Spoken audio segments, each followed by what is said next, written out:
Hi, my name is Ganesh Kulati. I belong from Meerut, Kent, and it's my third PRP in 2018. And I got a surgery. Because of that, I lost so much weight, and it's a very huge loss for my body. And after 2 years, I had also suffered from jaundice, and then next year I had a dengue. So my baldness is just not because of genetically, it's just because मुझे बहुत ज़्यादा hair loss इसलिए होने लगा कि मैं धीरे धीरे बहुत ज़्यादा मेडिसिन से एंड बीमारियों से घिरता चला गया. सो डे बाय डे मेरे को बॉल्डनेस फील तब होने लगी जब मेरा हेयर लॉस बिल्कुल नहीं रुक रहा था. एंड मैंने बहुत रेमेडीज़ यूज़ की. में काफ़ी अच्छे डॉक्टर हैं, मैंने उनसे ट्रीटमेंट लिया 1 साल तक. सब कुछ करने के बाद मेरे को ये चीज़ अब जाके पता लगी कि जो मेरे को मेजर हेयर लॉस हो रहा था एक मेडिसिन की वजह से हो रहा था. So the minoxidil was the solution जो मैं बहुत ज़्यादा यूज़ कर रहा था, और मेरे को नहीं पता था कि अल्कोहलिक मिनॉक्सिडिल सोल्यूशन मेरे हेयर के लिए ठीक नहीं है. मैं काफ़ी टाइम तक उसको 1 साल तक यूज़ करता रहा. वो भी एक बहुत बड़ा रीज़न था मेरे बॉल्डनेस का. काफ़ी बाल गिरते रहे. मैंने बहुत रेमेडीज़ यूज़ की. ऑनियन ऑयल लगाना, या ऐसा घर में ही हल्दी का दूध पीना, या दही के अंदर हल्दी मिलाना. मैंने बहुत सारी चीज़ें करी. बट वही है कि ये सारी चीज़ें आयुर्वेदिक थी और ये समय लेती हैं, और हमारी जो डेली लाइफस्टाइल होती है वो इतना टाइम नहीं दे पाती. बिकॉज मैं इधर जॉब पर्सन, मेरे को सुबह उठना पड़ता है, अपनी शिफ्ट्स के लिए जाना पड़ता है. सैटरडे संडे ही 2 दिन होते हैं जिसमें हम ये सब कर रहे होते हैं और हमें रेस्ट भी करना होता है. तो ये सब पॉसिबल नहीं था. एट दी एंड मेरे पास यही एक ऑप्शन था कि मैं कुछ ऐसा करूं जो डॉक्टर से रिकमेंडेड हो. तो मैंने फर्स्ट वीडियो हेयर ट्रांसप्लांट की ऐसे शॉर्ट्स में देखी थी यूट्यूब में. वहाँ से मैंने इस चीज़ को सर्च किया कि ये कैसा, मतलब एथिकल है, बॉडी के लिए ठीक है कि नहीं, और ये क्या प्रोसीजर है. तो ये सब देखने के बाद मैंने सबसे ज़्यादा व्यूज़ QHT के देखे, और मैंने 2 वीडियो सबसे ज़्यादा हाईलाइट्स देखी, जिसमें आपने बहुत बड़े CID इंस्पेक्टर को आप जानते हैं, दया, या फिर राजपाल यादव, बहुत अच्छे एक्टर्स हैं. इन दोनों की वीडियोस को देखने के बाद मैंने धीरे धीरे स्क्रॉल डाउन करता हुआ इनके पेज पे आया. मैंने सारी वीडियोस एक एक करके फॉलो करी कि कैसे इनका प्रोसीजर स्टार्ट होता है, कैसे ख़त्म होता है. फिर एट दी एंड मैंने अक्टूबर 2 और 3 के आई गेस मैंने इनको कांटेक्ट किया. मैंने पूरा प्रोसीजर जाना कि कैसे ये स्टार्ट है, क्या इसकी फ़ीस है, कब ये ख़त्म होगा, इनका कितना इसमें पार्ट होता है, कितनी ये गारंटी लेते हैं. मैंने सब कुछ जाना. एज अ मिडिल क्लास हर एक इंसान का जानने का ये पूरा होता है, हक होता है. तो मैंने एक स्टार्टिंग से लेके एंड तक पूरे प्रोसीजर को समझा 1 महीना. और ऐसा ही नहीं, मैंने अपनी दिल की तसल्ली के लिए मैंने अपने आसपास के एरिया में भी मैंने इस चीज़ को कंपेयर किया कि क्या ये चीज़ें हो रही हैं वो ठीक है कि नहीं. कुछ अपने फैमिली डॉक्टर्स में पूछा, और जब मैंने पूरी दिल की तसल्ली हो गई, फिर नवंबर में मैंने एक फर्स्ट पेमेंट करी जो मेरी उसके लिए था, मतलब एडवांस पेमेंट. तो उसके बाद मेरी जो सर्जरी थी वो 3 जन को स्टार्ट हुई. पूरी 1.5 दिन की सर्जरी थी. हाफ डे मेरा स्टार्टिंग में 3 जन को ऐसा था कि मेरे बाल मतलब होल्स करने थे, पंचिंग करना था, तो आधा दिन उसमें चला गया. और नेक्स्ट डे मेरे को सुबह 7 बजे बुलाया गया, और 7 बजे से लेके शाम के 5-6 बजे तक मैं OT में था. मैं जागा हुआ था. काफ़ी अच्छा इन्होंने केयर किया. उस दौरान मेरे को ये भी बहुत अच्छे से पता लगा कि कितना अच्छा ट्रीटमेंट है. काफ़ी अच्छे डॉक्टर्स हैं. हर 15 मिनट में वो डॉक्टर्स मेरे को पूछ रहे थे कि एवरीथिंग इज़ ऑल राइट, कोई प्रॉब्लम तो नहीं है, या फिर सर्जरी में कोई दिक्कत तो नहीं हो रही है. जब ये सारा प्रोसीजर हो रहा था तो मेरे को काफ़ी घबराहट थी, पेन था, but it's a part of a procedure. तो होता है ना कि मतलब आपको थोड़ा बहुत तो कुछ अब करने के लिए दर्द तो सहना पड़ेगा. तो ठीक है, वो एक प्रोसीजर का पार्ट था, बट उसमें मेरे को रिलैक्सेशन ये था कि हर वक्त मेरे आसपास एक नर्स या एक अटेंडेंट था जो मेरे को बता रहा था कि सर आपको परेशान होने की जरूरत नहीं है, जहाँ पे भी ऐसा लगे कि कुछ प्रॉब्लम है हम आपको पूरा सर्जरी को वहीं रोक देंगे. तो बहुत फ्रीक्वेंटली वो सारी चीज़ें हुई. एक चीज़ मुझे बहुत अच्छी लगी, स्टार्टिंग के 3 मंथ्स बहुत अच्छा फॉलोअप लिया गया, जो मैं अभी भी अप्रिशिएट रियलिटी करता हूँ. कि फरवरी में जब मेरी फर्स्ट PRP हुई, फरवरी से लेके अप्रैल तक मेरे को रोज रेगुलर कॉल्स आते थे कि सर आपकी PRP हो गई है, आपका कैसा चल रहा है. रेगुलर फॉलोअप से मेरा मतलब ये भी है कि हर 2 हफ्ते में मेरे को अपने सर की फोटो खींच के भेजनी पड़ती थी कि हाँ अभी मेरा इतना है, अभी इतना है. फर्स्ट जब मेरा PRP हो गई थी फरवरी में, तो उसमें भी पूरा एक मेडिकल प्रोसीजर होता है जिसमें वो मेडिसिन प्रोवाइड करते हैं, बताते हैं कब आपको किस टाइम तक मेडिसिन लेनी है, कब आपको लगाना है, कुछ चेंजेस तो नहीं आ रहे, कोई डैंड्रफ तो नहीं है. यहाँ पे मैंने स्टार्टिंग में एक चीज़ पॉइंट आउट की थी कि मिनॉक्सिडिल एक सोल्यूशन है जो मेरे को अल्कोहलिक स्टार्टिंग में भी बहुत ज़्यादा प्रॉब्लम कर रहा था. जब मैंने इस चीज़ के लिए रिसर्च किया, मतलब मुझे को लगा कि हाँ मेरे को सर्जरी करानी चाहिए, तो ये एक बहुत मेजर डिसीजन था। मैंने अपने फादर से और मदर से इस चीज़ को डिस्कस किया, तो वो बहुत ज़्यादा पैनिक थे कि ये कोई ठीक चीज़ है कि नहीं, मतलब ट्रांसप्लांट सेफ है कि नहीं। मेरे फादर इस चीज़ मेडिकल बैकग्राउंड से बिलोंग करते, बट ऐसा उनको इन चीज़ों की नॉलेज नहीं थी। तो एट द एंड मेरे को ही देखना था, क्योंकि होता है ना घर का बड़ा लड़का है, उसी को सारा मैनेज करना है। तो और एट द एंड मेरे को ही अपने सर्जरी के लिए सारे कैश वगैरह सब कुछ अरेंज करना था, इस तरीके से कि मेरे फादर पे भी ज़्यादा बर्डन ना आए। तो मेरे को 1 महीना लगा, और मेरी रिसर्च कुछ इस तरीके से स्टार्ट हुई कि मैंने पहला जो क्लिनिक देखा था, वो मैंने ऐड देखा था, वो मैंने गुड़गांव में एक क्लिनिक है, I don't know the name, ऐसा नहीं है कि मैं रिवील नहीं करना चाहता, जस्ट मेरे को नाम ही नहीं पता। मैंने उनका एक ऐड देखा था, और वहां पे भी मैंने एक सेलिब्रिटी का ही एक वो शॉर्ट्स में वीडियोस में यूट्यूब में वीडियो देखी थी शॉर्ट्स के अंदर। तो वो बता रहे थे कि क्या प्रोसीजर होता है, कैसा होता है। तो मैं उस चीज को फिर यूट्यूब पे देखने लगा कि क्या ये सही है कि नहीं। तो मेरे को एक टर्की करके कंट्री है, उसके बारे में पता लगा यूट्यूब पे कि वो बहुत फेमस है इस चीज के लिए, ट्रांसप्लांट के लिए। लोग ज्यादातर ट्रांसप्लांट वहां से कराते हैं। तो फिर मैंने ट्रांसप्लांट के बारे में गूगल से बहुत अच्छे से पढ़ा कि मतलब क्या प्रोसीजर है, कि ये रियल है कि नहीं, मतलब हमारे असली बाल होते हैं। बिल्कुल मेरे को भी स्टार्टिंग में लगता था कि वो एक मतलब नकली बाल लगाते हैं, वो असली नहीं होते। और फिर मेरे को ऑनगोइंग प्रोसेस में ये भी नहीं पता था, मेरे को लगता था कि जहां से बाल लगाए हैं निकाले हैं वहां से वापस आ जाएंगे। बट आगे जाके जब मैंने QHT को यहाँ पे विजिट किया, तो डॉक्टर ने मुझे एक्सप्लेन किया जो बाल हमने निकाल लिया वो वापस नहीं आएगा, वहां पे रीग्रोथ नहीं होगी, बट वो एरिया कवर हो जाएगा। तो ये चीज भी मुझे नहीं पता थी।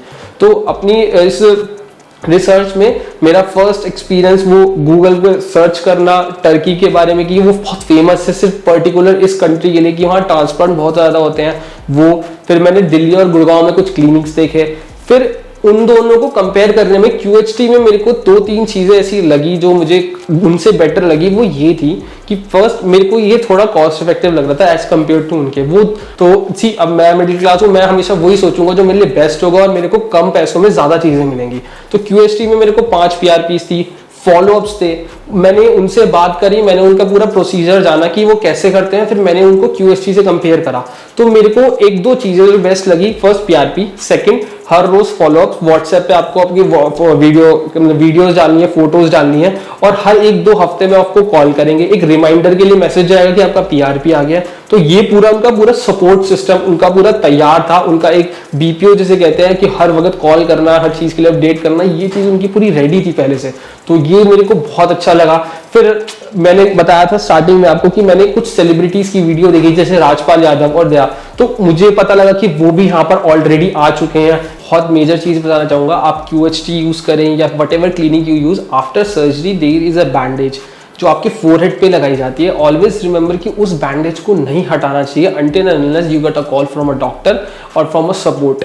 जब तक आपको कॉल करके बोला ना जाए कि उसको बैंडेज को रिमूव करना है, उसको नहीं रिमूव करना चाहिए। द रीजन इज, जब वो बैंडेज लगाई जाती है, it's because there was a swelling on your forehead, क्योंकि अब आपके इम्प्लांट्स हुए हैं। तो जब इम्प्लांट्स होते हैं, आपको भी पता है कि आपको कोई चीज़ चुभती है तो वहाँ पर हल्का सा स्वेलिंग आती है। और आपको बहुत सारे, वो डिपेंड करता है कि आपको 3000 ग्राफ्ट्स लगे हैं या 3500 ग्राफ्ट्स लगे, तो उसमें एक स्वेलिंग आती है सर में हल्का सा। वो नॉर्मल चीज़ है, it's not a big reason, मतलब बहुत बड़ी चीज़ नहीं है वो। तो उसके लिए आपको एक फोरहेड पे हमेशा एक बैंडेज लगाई जाती है, वो आपको कभी रिमूव नहीं चाहिए अनटिल एंड अनलेस आपका डॉक्टर आपको रिकमेंड करे या फिर आपको टाइम के बाद। और उसमें मैंने इस चीज़ में मैं ये चीज़ ऐड करूँगा कि मैंने मतलब वो गलती करी, मैंने वो बैंडेज रिमूव कर दी थी तो हल्की सी स्वेलिंग नीचे आ गई थी। बट फिर मैंने डॉक्टर को कंसर्न करा और जल्द से जल्द उन्होंने मेरे को बोला कि वो बैंडेज लगाओ और ये मेडिसिन हम आपको दे रहे हैं, आपको ये मेडिसिन टाइम टू टाइम खानी ताकि वो स्वेलिंग फैल ना जाए। एज़ कम्पेयर टू अब आप ये चीज़ देखें कि आपको कितनी एलर्जी होती है, कुछ ऐसा कुछ नहीं होता। मतलब ये नॉर्मल सी चीज़ है, ये कोई मेजर सर्जरी वगैरह कुछ नहीं है, ये नॉर्मल आपकी जिसे कहते हैं आर्टिफिशियल सर्जरी में आता है। तो इसमें आपको कुछ एलर्जीज नहीं हो सकती। और उसके लिए भी डॉक्टर आपको सर्जरी से पहले 15 और 10 टेस्ट देते हैं। वो टेस्ट आपको कराने होते हैं जो मैंडेटरी होते हैं। इन दो टेस्ट में आपको पता लगता है कि आपको किसी चीज़ से एलर्जी तो नहीं है, कोई प्रॉब्लम तो नहीं है, आपका शुगर, आपकी BP सब कुछ नॉर्मल है ना।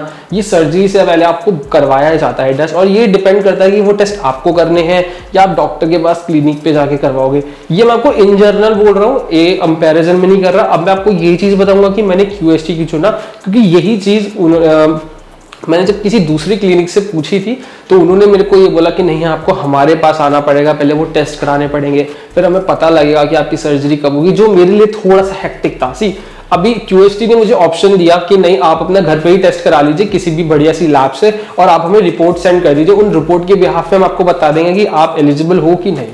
बट दूसरे क्लिनिक्स मेरे को ये चीज़ नहीं दे रहे थे। एंड रही बात टेक्नोलॉजी की, तो QHT जो बेसिकली जो नाम है, ये एक टेक्नोलॉजी ही है जो QHT यूज़ करता है, और जो बाकी क्लिनिक्स है वो FLU टेक्निक यूज़ करते हैं, FUE टेक्निक यूज़ करते हैं। बहुत कॉमन कंपैरिजन है, आपको कहीं पे भी मिल जाएगा, इतना कुछ बड़ा डिफरेंस नहीं है। तो QHT और बाकी क्लिनिक में टेक्नोलॉजी में क्या डिफरेंस है, मैं बहुत शॉर्ट में आपको इस चीज़ को बताऊंगा। जब दूसरे क्लिनिक्स क्या करते हैं, FUE टेक्निक यूज करते हैं। वो क्या करते हैं, जब आपके सर के पीछे से ग्राफ्ट्स निकालते हैं तो वो उनको स्टोर करके रखते हैं और उसके बाद वो इम्प्लांट करते हैं अपने सर में। QHT क्या करता है, जब वो आपकी ग्राफ्ट पीछे से निकालता है तो हाथों हाथ वो आपके उस इम्प्लांटेड एरिया में जहाँ पे आपको ट्रांसप्लांट कराना है उस ग्राफ्ट को वहाँ लगाता है। So it will be like कि QHT क्लिनिक में 5 to 8 डॉक्टर्स की टीम होती है जो आपके OT में होती है, जिसमें से 2 टीम्स डिवाइडेड होती है। 3 जने क्या करते हैं, आपके सर के पीछे से ग्राफ्ट्स निकालेंगे। अब ग्राफ्ट से मेरा मतलब आपके हेयर्स, छोटे छोटे हेयर्स जो आपके पीछे वाली साइड होंगे, और हाथों हाथ उनको निकाल के दूसरे डॉक्टर्स को पास ऑन करेंगे। और मैं उस वक्त जब मेरा ये प्रोसीजर हो रहा था तो आई वाज लाइक, मैं देख सकता था मेरे सर वाले एरिया में ही मेरे को एनेस्थीसिया दिया गया था, जिससे मेरे को दर्द नहीं हो रहा था, बट आई कैन फील कि हाँ वो ग्राफ्ट पीछे से निकाल रहे हैं और हाथों हाथ दूसरी टीम की जो डॉक्टर्स है वो QHT टेक्निक यूज कर रही है, जो हाथों हाथ ही मेरे सर में वो इम्प्लांट कर रही थी। बट बाकी क्लिनिक्स जो है, ऐसा नहीं है कि वो खराब है, बट वो FUE में यूज करते। इसमें डिफरेंस क्या आ जाता है कि जब आपके सर में से कोई ऑर्गन या कुछ चीज निकाला जाता है ना, तो उसकी लाइफ एक्सपेक्टेंसी होती है वो बहुत शॉर्ट होती चली जाती है। अब आप कुछ भी एग्जांपल ले सकते हैं, किडनी, हार्ट, कुछ भी हो, जब आपकी बॉडी में से निकाला जाता है उसका एक टाइम पीरियड होता है, एक टेम्परेचर होता है। और हेयर एक बहुत ज्यादा माइन्यूट चीज है जो आपके सर में से निकाली जाती है, तो उसको हाथों हाथ लगाना चाहिए, क्योंकि जितना वो बाहर बॉडी के रहेगा उसकी लाइफ और उसका जो मतलब एक वो जिसे मैं ये कह सकता हूँ कि उसकी जो लाइफ लॉन्ग है, जो आपके सर में लगने की वो चीज है, मतलब जिस चीज के लिए आप करा रहे हो, फायदा नहीं देगा। मतलब आप बाल एक बार पीछे आपने ग्राफ निकाल लिया, आपने उसको स्टोर करके रख दिया कि हम उसको बाद में लगाएंगे, और बाद में वो डैमेज हो गया या फिर वो अपनी फुल एक्सपेक्टेंसी पे नहीं पहुंच पाया और फिर भी वो इम्प्लांट हुआ, तो वही चीज है ना, आपने बहुत ज्यादा पे भी किया और फिर भी आपको फुल रिजल्ट नहीं मिला। तो ये बहुत बड़ी चीज है कि आपको ना इस चीज पर देखना चाहिए। हम मोबाइल्स में भी बहुत यूज करते हैं, हम बहुत बड़ा पे करते हैं किसी मोबाइल के लिए, तो हम टेक्नोलॉजी देखते हैं ना कि इसमें फिंगरप्रिंट सेंसर है कि नहीं, इसका प्रोसेसर कैसा है, तो ये बिल्कुल सिमिलर है। तो बाकी क्लिनिक्स मुझे प्रोवाइड कर रहे थे, बट मुझे QHT कुछ चीजों में बेटर लगा। आज की तारीख में एक रिक्शे वाले के पास भी ना आईफोन रहता है, और ये बहुत कॉमन चीज है। तो आजकल ये तो रहना हम इस चीज को तो बोल ही नहीं सकते कि ये अफोर्डेबल है या अफोर्डेबल नहीं है। ये डिपेंड करता है कि आपको उसकी चीज की नीड कितनी है। मैंने आपको अपनी नीड शेयर करी कि मैं एक कॉर्पोरेट में काम करता हूं और मेरे को आई दिन मीटिंग्स में या फिर मेरे को क्लाइंट से डील करना पड़ता है, तो मेरे को कॉन्फिडेंस चाहिए। या फिर किसी भी ऐसे पर्सन को जिसकी शादी होने वाली है, उसको चाहिए कि हाँ भाई मैं वो चीज फेस नहीं कर सकता। तो रही बात अफोर्डेबल की, तो कोई भी चीज आज के टाइम में ऐसा नहीं है कि हम अफोर्ड नहीं कर सकते। डिपेंड करता है कि आपको उसकी कितनी नीड है। अगर आपको नीड ज्यादा है और आपको ऐसा लगता है कि आप उस टाइम पे से अफोर्ड नहीं कर सकते, मैं भी अफोर्ड नहीं कर सकता था, आपको क्या लगता है मैं इस चीज को अफोर्ड कर सकता था? It's an expensive. तो ये डिपेंड करता है कि आपकी उसको कितनी नीड है। आप कहीं किसी सस्ती पे जगह मतलब कोई आपको बोलेगा कि हम यही चीज आपको 50,000 में दे रहे हैं, 60, और होता है। आप अभी दिल्ली में जाओगे, काफी क्लिनिक्स हैं वो 50,000 और 20,000 में भी आपको यही चीज करके देंगे। तो फर्क तो पड़ जाता है ना कि 60,000 का फोन और 20,000 का फोन है, चाहे सेम कंपनी हो, आप खुद भी फर्क करते हो। मतलब लोग बाग इतने से कहते हैं कि 50,000 का आईफोन 13 है और फिर भी उनको कोई यूज नहीं है आईफोन 15 का, बस एक डायनेमिक की वजह से कि हाँ उसका AI चिप बहुत अच्छा होगा, फिर भी पैसे खर्च करते हैं। तो जब आप एक फोन जैसी चीज पे या किसी भी ऐसी चीज पे जो आगे आपकी यूज नहीं आने वाली, उस पर इतना मेजर खर्च कर सकते हो, तो क्यों नहीं अपने बालों पे, जो कि आपको लाइफ लॉन्ग आपका साथ देने वाले हैं और आपको अच्छा दिखाने वाले हैं। ऐसा तो है नहीं कि वो आगे जाके टूट जाएंगे, क्योंकि ये आपके नॉर्मल और नेचुरल हेयर है। मतलब एक बार आपकी रीग्रोथ हो गई, अच्छे से नॉर्मल हो गया प्रोसीजर, 1 साल बीत गया, तो आप कभी भी फिर से गंजे हो सकते हो। जो भी आपको लुक क्रिएट करना है वो आप कर सकते हो। तो अफोर्डेबल में मैं फिर से यही बोलूंगा, ये डिपेंड करता है आपकी नीड पे। QHT आपको अफोर्डेबल इसलिए क्योंकि वो आपको प्रॉमिस करता है कि जो वो रिजल्ट दे रहा है ना वो आपको दिखेगा। आप खुद देख सकते हैं अभी मेरे बाल, मैं आपको पुरानी, इस वीडियो के दौरान आपको पुरानी फोटोज में दिखाई जाएंगी जिसमें मेरे बाल यहाँ पे बहुत ज्यादा कम थे, प्लस मेरे बैक में बहुत ज्यादा कम थे, सिर्फ इस वजह से क्योंकि मैं बहुत ज्यादा बीमार हो चुका था एक टाइम पे और मेरे को इतनी मेडिसिन लेनी पड़ती थी कि मेरे साइड इफेक्ट्स मेरे बालों पे पड़ा। लेकिन अभी आप देख सकते हैं मेरी डेंसिटी कम है क्योंकि स्टिल मैं अभी प्रोसीजर में हूँ। मेरे को अब ये बोला गया कि अराउंड अक्टूबर और नवंबर, जब इस ईयर के अक्टूबर नवंबर में मेरे बालों की डेंसिटी बहुत अच्छी हो जाएगी और मेरे को लगता भी है हो जाएगी, क्योंकि अब तक जो मैंने ग्रोथ देखी है वो मेरे को बहुत अच्छा लगा। और प्रॉमिस करता, मतलब इट्स लाइक कि मेरे को रिजल्ट्स दिखे हैं। मैंने डैंड्रफ बिल्कुल भी नहीं है। मैंने अब तक देखा कि मेरे को पहले बहुत डैंड्रफ रहती थी और मेरे को अभी बिल्कुल भी डैंड्रफ नहीं है। तो अफोर्डेबल के टाइम पे हाँ, ये बहुत अफोर्डेबल चीज है क्योंकि ये आपको रिजल्ट प्रोवाइड कर रही है। अब आपको कोई चीज रिजल्ट दे रही है ना, तो आपको ये नहीं देखना चाहिए वो 10 रुपए महंगी है 10 रुपए सस्ती है।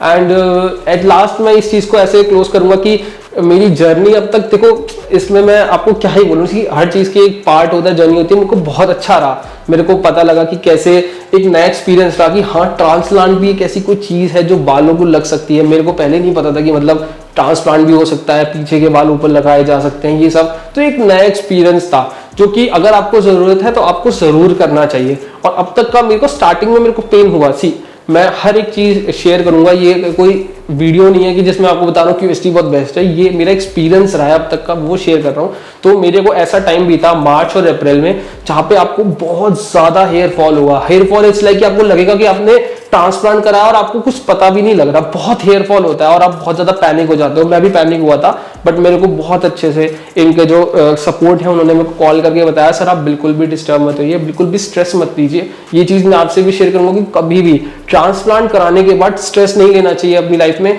ठीक है, आप एक कोई भी जॉब करते हैं उसमें काम होता है, बट स्ट्रेस मत लो क्योंकि कोई फायदा नहीं है। थोड़ा बहुत स्ट्रेस ठीक है, लेकिन आप ज्यादा स्ट्रेस लोगे ये सोच के कि मेरे बाल टूट रहे हैं या ट्रांसप्लांट कराया पैसों में आग लग गई, कुछ नहीं भाई। अब लगा लिया ना तो प्रोसीजर का वेट करो, धीरे धीरे ही होता है। एक दिन में भी बाल नहीं गायब हुए थे आपके। आपका जो प्रोसीजर था बाल टूटने का कम से कम 1 साल का प्रोसीजर था, 1 साल के अंदर आप गंजे हुए थे, तो वापस आने के लिए भी तो कम से कम उसको 1 साल दो। तो धीरे धीरे ही मेरे को रिजल्ट मिला, अफोर्डेबल भी लगा मेरे को क्योंकि रिजल्ट कमिटमेंट था इनका। प्लस अब तक मेरे को सिर्फ 2 महीने ऐसे थे, मार्च एंड अप्रैल, क्योंकि इस ईयर की स्टार्टिंग में मैंने करवाया था, तो मेरे को मार्च और अप्रैल में ऐसा लगा कि काफी हेयर लॉस हो रहा है, कुछ प्रॉब्लम्स आ रही है, मैं चीजें मैनेज नहीं कर पा रहा। कभी कभी ऐसा होता था मैं ऑफिस की वजह से अपनी टाइम पे दवाई खाना भूल जाता था, आगे पीछे हो जाता था। ऐसा कुछ नहीं है, एक दिन भूल गए या स्किप हो गया कोई नहीं, ऐसा कुछ मेजर नहीं है। बट आप अपनी दवाई खा रहे हो, आपकी लाइफ में कंसिस्टेंसी है मेडिसिन लेने की और लगाने की। प्लस आपको सबसे मेजर चीज जो मैं आपको सबको बोलूंगा, डाइट को थोड़ा कंट्रोल करना। मतलब आप बाहर का थोड़ा स्पाइसी मत खाओ, अवॉइड करो तो ज्यादा बेटर है, क्योंकि जो ऑयली फूड होता है ना वो सबसे ज्यादा आपका कोलेस्ट्रॉल बढ़ाता है और आपके हेयर लॉस में प्रॉब्लम करता है। अभी आपने ट्रांसप्लांट कराया तो डॉक्टर्स जाने से पहले जब आप यहाँ से जाते हो, आप जब आते हो तो आपसे एक फॉर्म फिल कराते हैं, पूछते हैं कि आप सिगरेट, अल्कोहल या फिर आपकी डाइट कैसी है, और वो आपको यही रिकमेंड करते हैं। और मैं भी यही करूंगा कि डाइट मैं बहुत खाता हूँ। सी मैं पंजाबी हूँ और हमारे घर में हर वीकेंड पे बटर चिकन बाहर का कुछ ना कुछ चलता रहता है। तो एट द एंड में मैंने बहुत कंट्रोल किया है, सिर्फ इसलिए क्योंकि मैंने ट्रांसप्लांट की तरफ अपना एक कदम बढ़ाया ये जानने के लिए कि मुझे अपने बाल चाहिए। आप भी जिम जाते हो, फोकस करते हो, हर महीने पैसे देते हो ना, तो फिर जब वो डाइट कंट्रोल करने के लिए जिम जाने के लिए तो हाँ क्यों नहीं। और बहुत ज्यादा नहीं करना, ऐसा नहीं कह रहा हूँ कि आपको छोड़ देना है, हफ्ते 2 हफ्ते में एक बार चलेगा, लेकिन हाँ थोड़ा कंट्रोल करो, घर के खाने पे ज्यादा फोकस करो। ऐसा कुछ हेल्दी नहीं खाना, बस नॉर्मल रखनी है डाइट को कि आपके बालों पे उस चीज का कोई इफेक्ट ना पड़े।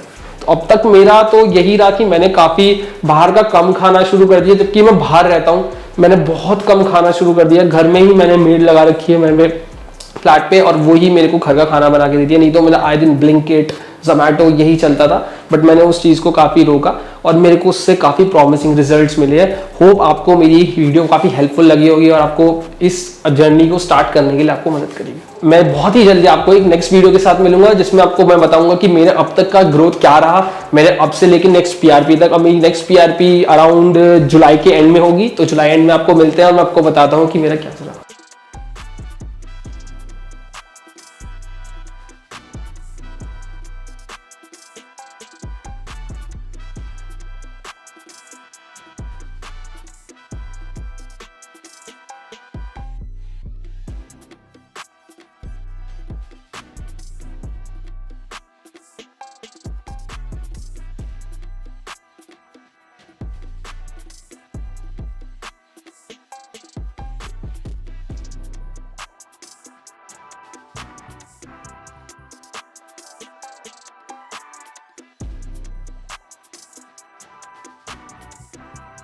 हेलो फ्रेंड्स, अगर आपने अभी तक हमारे चैनल को सब्सक्राइब नहीं किया है तो प्लीज इस वीडियो को लाइक कीजिए, शेयर कीजिए और हमारे चैनल को सब्सक्राइब कीजिए। और ध्यान रहे बेल आइकन दबाना ना भूलें, जिससे हमारे हर वीडियो का अपडेट आपको समय समय पर मिलता रहेगा।